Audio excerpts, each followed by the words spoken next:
Dr. Mariel Buqué, I am so thrilled and so excited to have this conversation with you. This is a really important topic that we are going to dive into today, and you handle it so beautifully. And I think it's because it's so authentic from your own experience.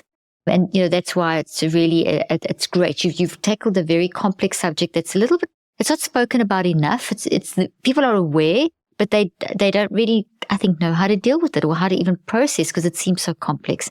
And you've done an incredible job in helping us to understand that. So Mariel, without any further ado, I'd love to welcome you. And can you just tell my listeners a little bit about who you are, what you do? And then I've got a couple of quotes I want to read, and we're going to dive into this fascinating topic. Wonderful. Yes, I'm so delighted to be in conversation with you. Thank you so much for having me. It's always a joy to connect with you. And my work, so I'm Dr. Mariel Buqué, and I'm a licensed psychologist, and I operate from the perspective of holistic psychology. So really integrated mind, body, and spirit into the work that I do. And I specifically focus on trauma work. So intergenerational trauma is my area of expertise. It's the work that I produce both in a clinical sense and also in my authorship.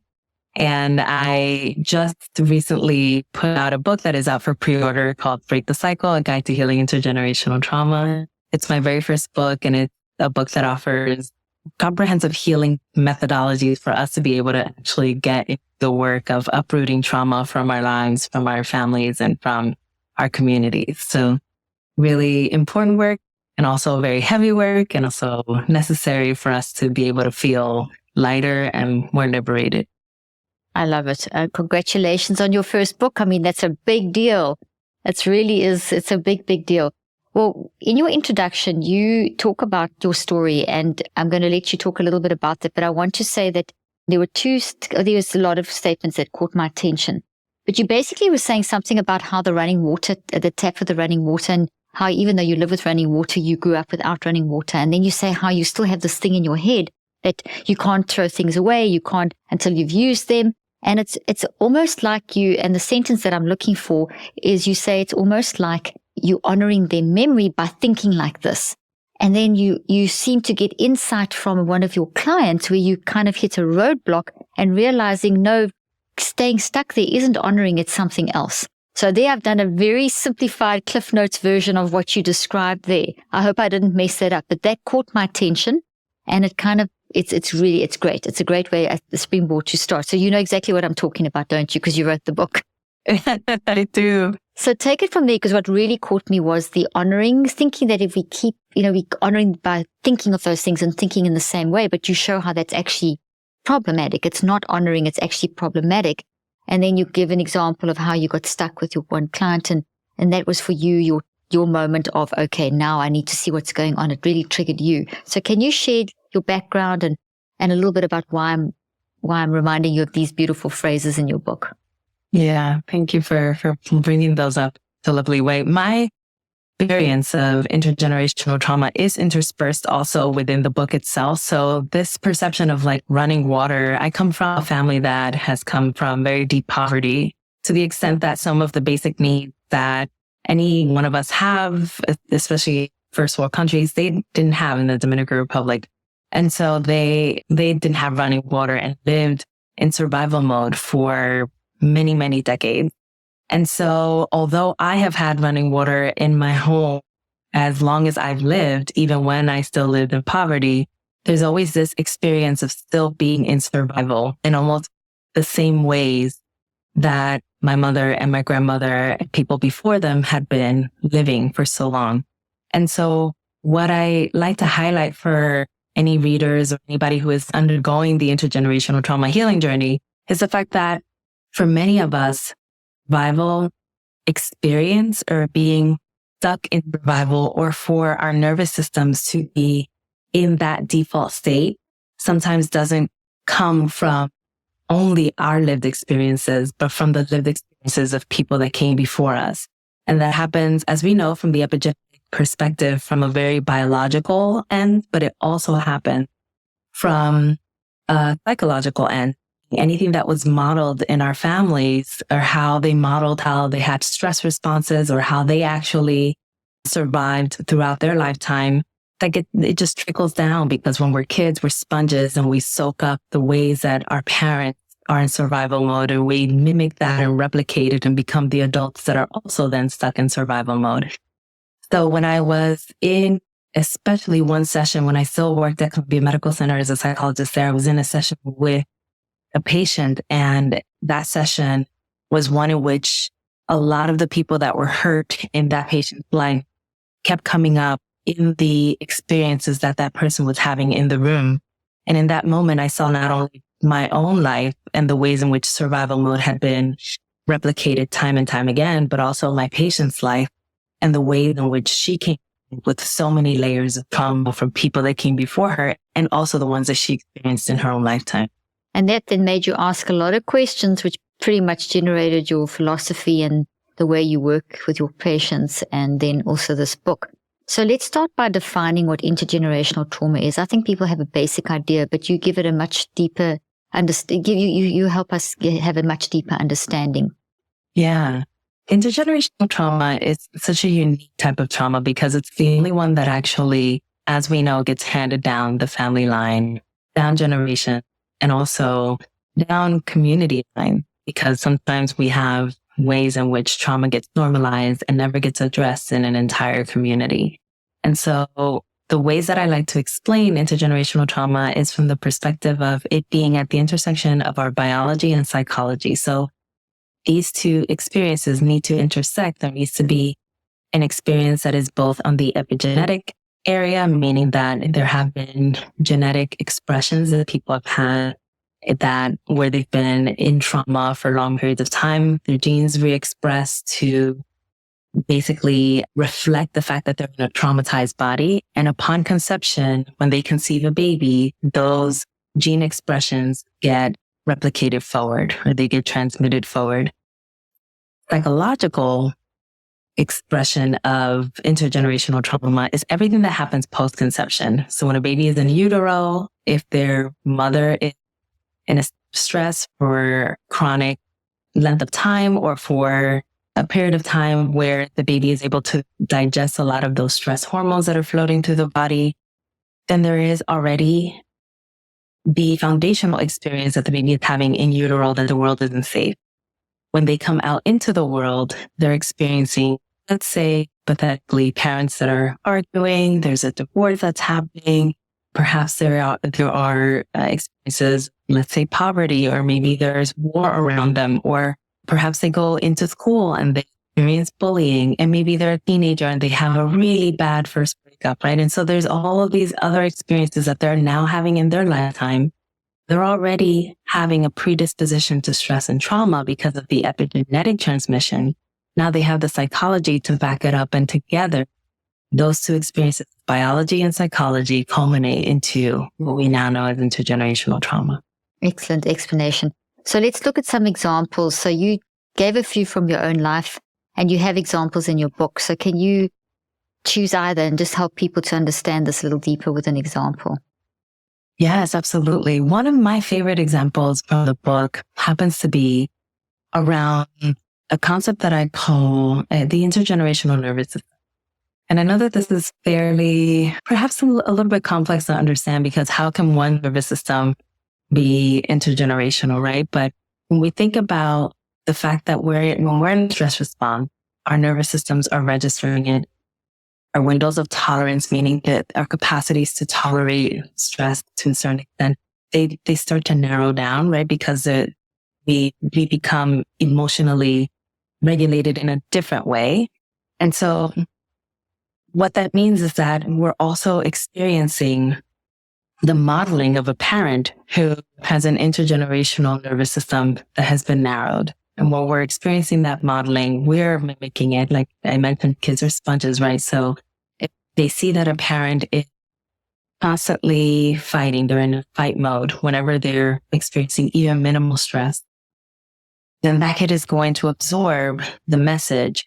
If I feel even the slightest bit of stress, then the default way to cope with that stress is to yell. It's going to be fight mode. It can also default to other types of coping strategies or other types of nervous system states. But what I tend to see in my work, and especially with this one client where it was so incredibly evident that everyone in their family, they lived in a multi-generational home. And in that multi-generational home, they even invited in additional family members during the pandemic. So now you had 3 generations, 7 people living in an entire home, and everyone's nervous system would feed off of each other because they each had nervous systems that actually were almost kind of programmed to chaos, but programmed to chaos with one another. And so when one person felt unwell and there was stress in their lives and they had stress at work, they would bring that stress response home, and that would get replicated over and over down the generations. And so everybody would be in this intergenerational nervous system because that's how the family had learned to operate with one another. And so when I talk about intergenerational trauma from the nervous system perspective, sorry, you said something there that's so, I don't mean to interrupt you, but you said something there that is, I think, got applicability on so many levels. And that's the family's triggered and it passes down. Bad date work goes through the entire 7 people in the home. And that's this family pattern getting triggered again and again and again. And the frustration and all that kind of thing that goes with it. So I think that people, as soon as you said that, I could really think people can relate to that. I've seen that okay. So I just wanted to underscore that, and thank you for explaining that. Yeah, and thank you for that pause, because I do think that a lot of us can probably look at several incidents in our lives where we've had at least 2 generations in one roof, and realizing that there has been this back and forth that has happened that is very programmed into how people operate with one another. And what I also like to help people understand from an intergenerational healing perspective is to really sit back and look at the ways in which everyone's nervous system down the generation is responding and reacting. And that oftentimes helps people to build compassion for all of the ways in which everyone's being activated in the home, rather than, just really mindlessly in that dynamic. They can step back and more mindfully really look at everything that's happening for everyone that is present in that transaction that's happening in the moment. And that helps a lot of people to take mindful pause, which is, as we know, essential on many levels, including neurologically. But also it helps people to really not feed the cycle, but the cycle even in those micro moments. It's really essential for a lot of families. That's incredible, because I think every family to a certain extent experiences that. And I can see how those kind of patterns happen. I mean, even in our own family, we are a family business, so we are living and working together, and you can see certain patterns that sometimes we're in a business meeting and it's all business-like, and then suddenly there'll be some sort of trigger, and you can create those patterns. And if you don't stand back, as you say, and look at the dynamics and evaluate, the dynamics will continue. And until you do, that is going to continue happening. So I'm really glad that you brought that up. So when we talk about this dynamic, let's go back to now, you were talking about breaking the cycle. So you've described the dynamic. So let's talk now about being aware and breaking the cycle. Yeah, breaking the cycle has multiple steps to it, right? One of the most important steps in breaking cycles that are related to trauma is actually acknowledging it. A lot of people are living in this experience where they are in trauma cycles that they can't recognize and name because they've been in them for so long. And because in part, some of our trauma cycles have actually been normalized in communities, right? Whenever I always say, you cannot fix it, you cannot see, right? So if we don't know what it is, then there's no way that we have an opportunity for healing it. So breaking the cycle starts with the knowledge, which is why I equipped this book with so much of the knowledge that we need to know around trauma and trauma responses and trauma cycles and unhealthy processes, so that people can have that point of recognition. And then they actually have the tool that they can utilize to start breaking the cycles on another level beyond the knowledge. That's great. That's wonderful. So in terms of breaking the cycle, and you say that there's multiple steps, could you, because you lay out the book in an interesting way where you provide the knowledge in the beginning of the book, but then you run each chapter almost like a therapy session.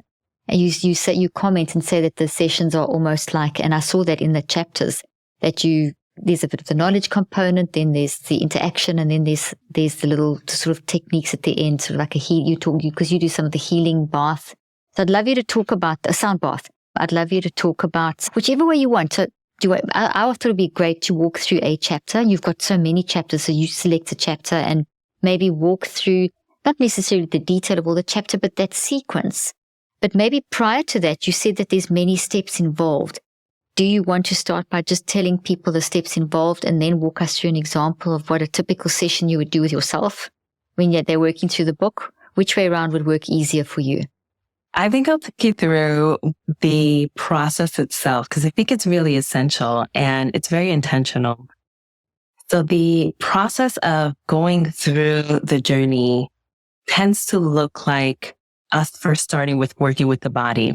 And a part of the reason why I like to work with the body, because I express within the book and within my work that as I mentioned, from a holistic perspective, I work on mind, body, and spirit, right? So there are many ways in which all of those are integrated into every practice and technique that I work with within my practice. Now, the body is going to be the most essential to start with, because as I see it, we can't do profound healing work, depth related, that is trauma centered, trauma responsive, if we're working with a body that feels unsafe. And so when we start with the body and regulating the body and doing nervous system restoration practices and being able to help a person to recenter, have body awareness, body grounding, engage with their bodies in a way that feels like they're befriending their bodies, and also practice with multiple repetitions, sometimes even hundreds of repetitions of actually settling the body from a somatic perspective, then we can transition into doing more of the mind-based work, which is where we start doing the digging work, which is when we start actually creating the intergenerational trauma tree and looking at all the multiple trauma responses that have been replicated time and again inside of this person's family. When we start looking at the roots of what's been feeding a lot of these belief systems inside of their families, that family secrets have to be kept and maintained, and people can't talk about family pain outside of the family and can't go to therapy, or any other types of beliefs that have really recycling that pain inside of the family and not allowing it to be excavated and healed. And then we get, into some of the spirit-based practices. And when I talk about spirit-based practices, because I work from a perspective where I like to be as inclusive as possible, I really talk about how we can feel connected to ourselves, to other people, and to higher powers, if that's what our decision is. So let me give you an example of what a cultural practice is, or a cultural belief that people tend to have in many communities that gets handed down. One is that family secrets are not told outside of the family, which what happens when we hold on to that belief is that very often people are not willing or able to actually step outside of the family and go seek therapeutic help and actually talk about anything that's hurting. There's also a lot of communities where, especially in generations past, where corporal punishment was considered to be an acceptable way of modifying behavior in children. And so when we decided that was going to be a normalized practice as a collective community, we didn't take into consideration the fact that that could be hurtful and harmful to the psyche and the well-being of a child, and that they can grow up with different types of beliefs about themselves and their body because they had that experience. And so these are some of those beliefs that get translated forward, that remain uncontested for generations. And then what it does is that it can cause harm, and it can spiral that effect of trauma over and over in families until someone decides, actually, maybe we should challenge that belief or challenge that practice and decide otherwise and break the cycle. But that's not easy to do, is it, Mariel? I mean, you're working with patients, to get someone who has actually stepped into a therapy office when they've been told, don't tell your secrets. I'm sure there's been a lot of challenge from their own immediate families. How can you do that? Why are you doing that? The whole threat around there. Do you experience that? And if so, how do you manage that or help a person to break that cycle? It is incredibly hard, which is why it's essential for people to have some sort of a guide. And it also, there's a lot of people that actually do break cycles from just sheer intuition and a lot of will to break the cycle. But it is even harder for them when they don't have some sort of a guide, support, therapeutic processes that they can lean on. However, one thing that I always find to be essential in helping people to break the cycle, especially if they're parents, is for them to actually learn how to regulate their own nervous system, their own bodies, and their own minds. And in them doing that, they can actually take bigger steps back and actually look at the landscape of how they've been operating as a parent or as a fellow human in their relationships, wherever. And they can take action forward that is different than what they've done in the past. Because what trauma does to us is that it freezes us in these set of thoughts. It freezes us in certain emotions. It can freeze us in rage. And if we're not able to actually engage in a regulatory response, so we're not going to be able to have first unfreeze ourselves, right? But have an opportunity to then act in a way that is different than what we've seen grown up. Excellent. So it's like the network trees. You've seen how you use the thought trees to explain how these thoughts actually build in. And if you're not breaking the cycle, you're feeding the cycle. So the thoughts, whatever you think about the most, is growing. And 95% of what we're doing is this unconscious drive that is very intelligent, but it's also, an unconscious drive is also portion to it that's saying, hey, this is not a great drive, and therefore sending signals like anxiety and, the yelling and those things, which are not, they're coping mechanisms in that they are actually responses. They're warning signals to how we're functioning. And so what you're saying is then, if I'm understanding you, is that if we keep those things going in the families, or if you don't stand back, we just make them stronger and stronger. And that's why they become intergenerational, and why they become like they feel so familiar, because you've seen them for so long. And it's just, well, that's just how we are. Meanwhile, it's not. So it's very difficult but it can be done. The thing is that your brain is always changing, and every experience brings you more insight, and every moment of every day our mind is experiencing, and our brain just does what our mind tells it to do. So there's hope, which is what your book is all about. So you were telling us about the process first, and you got to the body. And now, do you want to talk more about the body, or go to the next? Once you've got the person self-regulating the body response, do you want to talk more about that, or go to the next level? The next level is actually more mind-centered. So we do transition from the body into engaging in more of the practices that can help a person to really see the full landscape of how trauma has manifested in their family line. So I do a lot of intergenerational trauma tree mapping with folks and help them to... Okay, so what is that? Sorry to interrupt you, but I know people are saying, oh, that sounds interesting. What is that? That's immediately what triggered my response. So do you mind to explain? I do a lot of intergenerational, you said gene mapping with, okay, so let's talk about that. Yes. So intergenerational trauma tree is one that I create or co-create with a patient, where I'm able to help them to identify all the different ways in which trauma responses have made their way into their family line, and address each of those trauma responses that they've internalized themselves. So it literally looks like a tree. We create a tree because I think the visualization is really helpful. And within those trees, each leaf signifies a different family member, and that different family member's lived experiences. So the ways in which they have had any kind of experiences that could have been traumatic in any way. And then 2, the ways that they've responded to those experiences and how those trauma responses have been carried on. And then there's also a part of the tree that we create where there's reflection of the internalized beliefs that person has had that have been passed on the family line. Some that I mentioned before, around, cultural beliefs around child punishment, where that family secrets are not aired out, or maybe even some other like larger standing cultural beliefs around, what we believe in society. So all of those are part of it. And when a person is able to step back and look at the fullness of the ways in which trauma has been represented inside of their family tree, they get that visualization that can be incredibly helpful. Rather than living in the trauma, they're able to see it really in front of them. And it offers them an opportunity to also program ways in which they like to disrupt. So I like to say that we're in essence shaking the family tree and letting the rotten leaves fall down. And what we do in the process of doing intergenerational trauma healing work is that we start naming the ways in which they've internalized trauma responses and how we can start cutting those trauma responses at them. But we first have to see what's there, which is why we do the tree map. Very interesting. That's fascinating. I love that. It aligns so much with the philosophy that I come from and the research I've done. So I totally agree with that. To get that visualization, to see that big picture is so important. So it's the body, then you do the generational tree mapping, and then what is and this is all in your book. It is. Yeah. Yeah. And then the third thing, what do you do? What is the next level or the next step?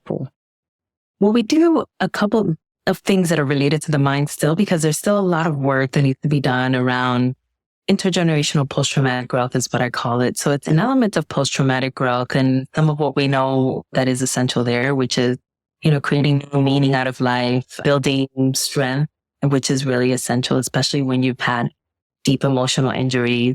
But there's also an element that is really essential in intergenerational trauma work, which is also looking ahead.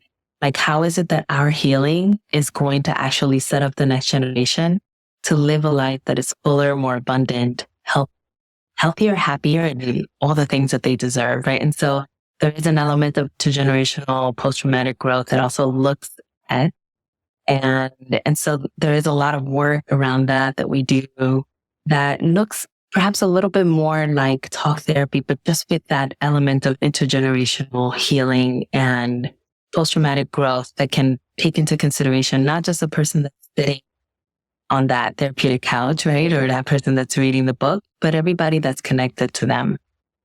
And then we transition into, which is always in the mix, but we transition into more of that spirit-based practice, which is doing some meditations, doing some people like to write letters to people that they feel they deeply love, but are no longer with them, a grandmother, someone who cared for them deeply, and they just want to find a way to connect with them or say, hey, I'm doing the healing and it feels really good for me to be able to do this, not just for myself, but maybe because you didn't get a chance to, you didn't have the resources, and it matters to me to do that. Yeah. And so there's also, that spiritual element that helps us to feel connected and helps us to feel grounded.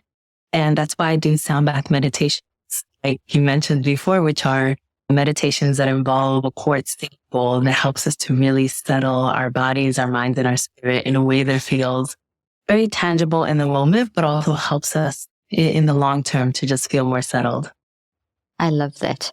We live part-time in Dallas and part-time in Miami, and in the mornings, there's always the yoga classes on the beach, and then they have the sound bath classes on the beach. So we try and do as many of them as we can, but it's amazing when the sun is rising and you do this kind of spiritual work. It's beautiful. It's a really great way to set up the day. So that's why I was keen for you to talk about that. Well, now let's dive into one of the chapters. Is this a good point in which to dive into one of the chapters, which is almost like a little mini session of how a reader would experience the chapter and the process? And with an example would be wonderful. So if you can kind of track it maybe with one of the stories in the book and just track them through how they would, what would you just describe would look like in a little bit more detail with an example? Yes, absolutely.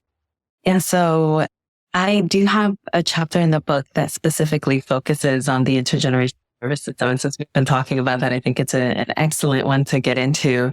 So I have someone who is within the actual book that I integrate into the storyline of intergenerational nervous systems. And this person, Nola, so she had been stuck in her intergenerational nervous system because she had the modeling that came from her parents, but she also came from parents who were deep in trauma for a very long period of time.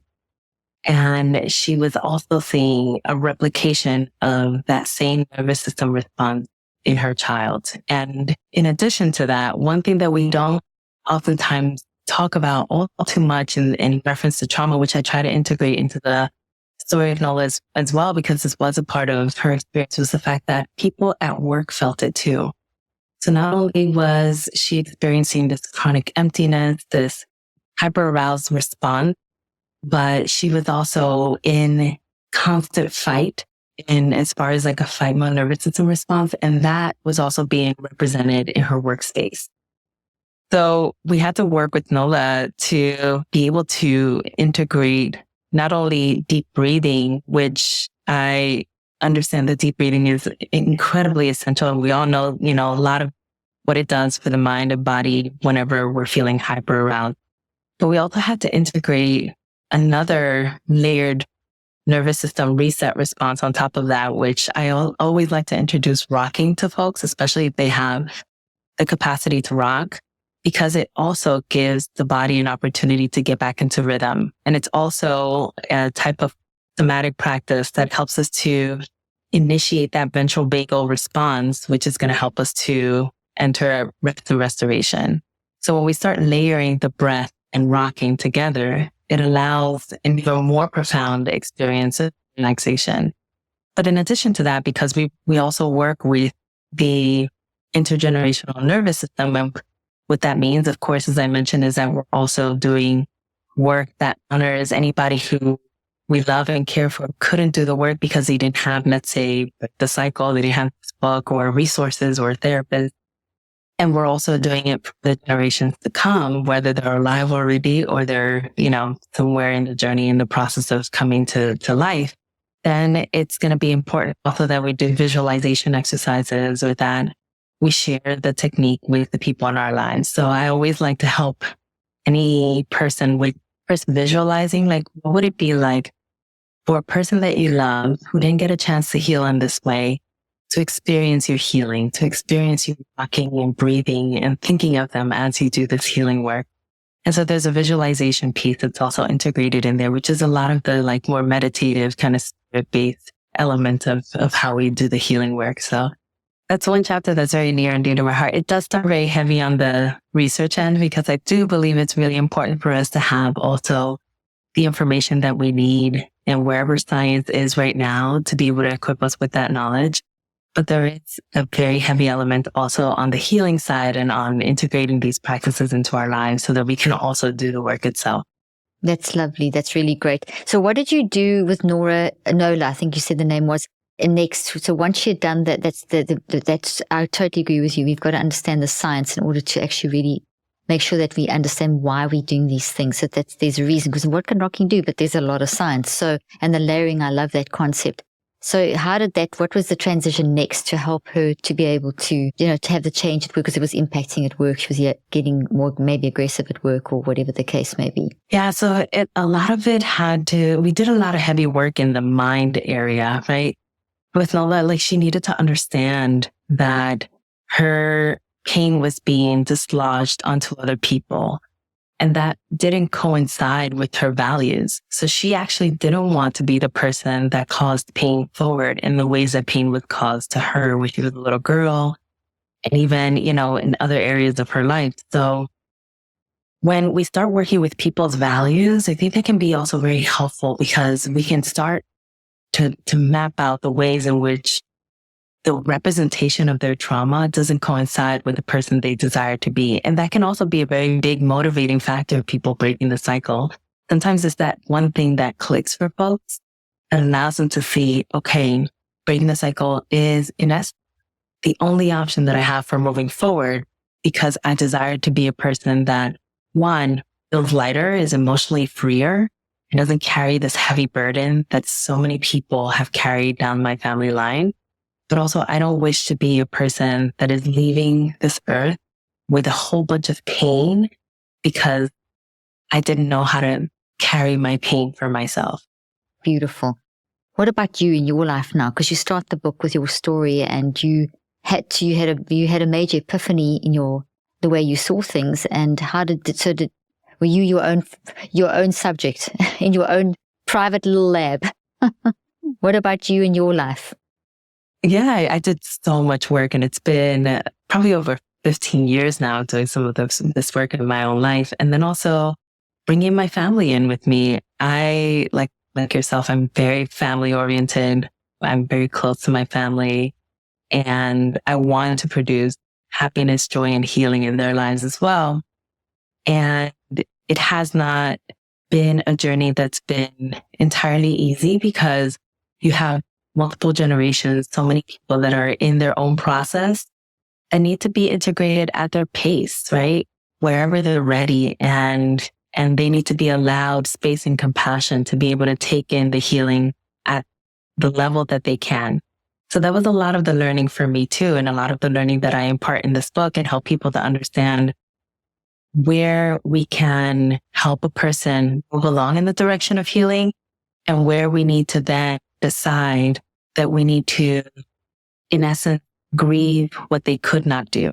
No, that's really good. Yeah. Because you can't fix someone else. All you can do is facilitate a process, and then you can allow yourself to grieve what they couldn't do or what you know would free them, but they've chosen not to do. That in itself is great, because otherwise that's going to be another little trauma, and that could then go through. It's all these things. So that work on ourselves without becoming self-involved, it's actually self-healing versus, being self-involved. And then it's the oxygen mask principle that we always talk about. Get the oxygen on yourself so you can help others. I love that. Mariel, I'm interested to know, with you practicing in this area, specializing in this area, with all the things that have been going on with racism in the world, and how it's been so highlighted in the last couple of years over COVID and George Floyd and all these incidents with police officers, and just the things that are happening, kids going up to front doors and getting shot because they happen to be African American, and these horrific things. How has this impacted? Have you seen a shift in your therapy, people needing more, or people ready to talk about? Is there something that has this, what's going on? How is this being handled and triggered? And I don't even know what the words are. Is it the shift? There's been a shift. And how has this impacted how you are seeing that at ground level working with people? It has been incredibly hard, I think, for the people that have been impacted by these incidents, definitely the Black community, the Black diaspora, and individuals who are clinicians who are boots on the ground working with our community members. And what tends to happen in these experiences is that there is a collective trauma or a secondary trauma experience that people then absorb. Not only are they living in the constant chronic trauma of racial violence, you layer pandemic crisis on top of that the last several years. And then you layer their own lived personal experiences and family experiences. And you have the recipe for people breaking down. Yeah. And what I always say is that it seems like this era of life for this generation in particular has broken a lot of us open, because there were so many things in place to help us to not connect to our emotions. Like, we were going to work every day. We had routines in place. And when all of that was stripped, and then we had to just sit with constant news of our fellow community members being murdered, or the constant news of individuals, especially within the pandemic, the disproportionate amount of people of color that were impacted by the pandemic and pandemic deaths, started amalgamating and create this compounded collective trauma that made the more individual trauma and even the intergenerational trauma become even more heavily absorbed and greater. And so me as a clinician at that time, I was carrying about 65 individual patients that I was working with. And session after session, person after person, it almost felt like the actual narrative and language, even though there were different people, started becoming very unified. And people were really hurting and struggling. And it's all the more reason why a lot of these health promoting, resilience-based practices and experiences are going to be all the more important, especially for anybody who lives a life at the margins because of their identities, because it then helps us to, whenever we're confronted with yet another experience where, a child is, assaulted because of the color of their skin, then the absorption of that trauma becomes slightly different, because we have been doing a lot of the intergenerational resilience work. So the work's happening, the awareness is happening. The triggers have been terrible, but there's at least a shift in the direction of, I need to talk about this, as opposed to suppressing it. Is there a shift in that? So there's more, people are more wanting to talk about it more and wanting to change and wanting help to get set free. As you mentioned, you had 65 clients that you were working with over COVID, and so the doors have opened, which is a good thing as well, so that people can start getting the resilience that you mentioned for future things that are going to happen with all kinds of things. It is, yeah. I think we live in a world where at the very least in our lifetime, I don't know if we're going to see a lot of these experiences resolved completely to the extent that they don't continue to cause harm and pain for folks. No, I don't think it's going to happen in our generation at all. Yeah. It's going to take a lot. We hope that some change can happen, but the reality is that things will continue to happen that will cause hurt on a collective level and on an individual level. And people, to be honest, I think that people just reached a point where they couldn't absorb anymore. So I think that that's what, in essence, moved the ship forward, and like made people say, okay, we need to transition into healing. And that, I don't know if you notice, you being, very tied to the zeitgeist of the times and the social media landscape. People started just in that time really shifting their language into, well, my therapist said, or, well, my healing is looking like. And so people were more open to the conversation. But I think in part it was because we had no other choice.